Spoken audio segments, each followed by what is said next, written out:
Hello, my name is Nick Perrin, and you are about to engage in the course on the kingdom of God throughout the whole Bible. You know, although I'm a New Testament scholar, I've often said that if you're a New Testament scholar who doesn't know the Old Testament, well, that's kind of like being a plumber who doesn't understand pipes. Now, I take certain risks by reading the Old Testament because, again, my expertise is in the New Testament, but I believe that if we're really going to understand this thing called kingdom, we have to bring this all together.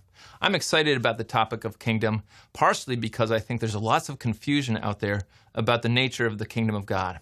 I hear people say all kinds of funny things when they talk about kingdom. Well, the kingdom, well, that's where you go when you die. Or the kingdom, isn't that in America? And so on and so forth.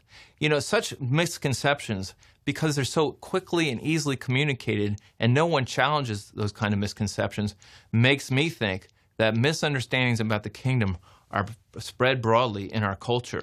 And so what we need to do when there's misunderstanding is bring the biblical data to bear and ask questions about the very nature of the kingdom.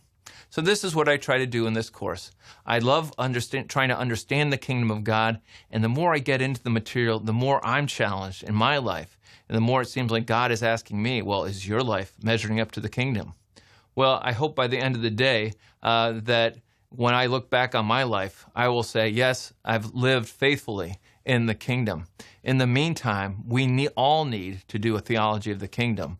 And so I want to invite you to come along to be part of that adventure.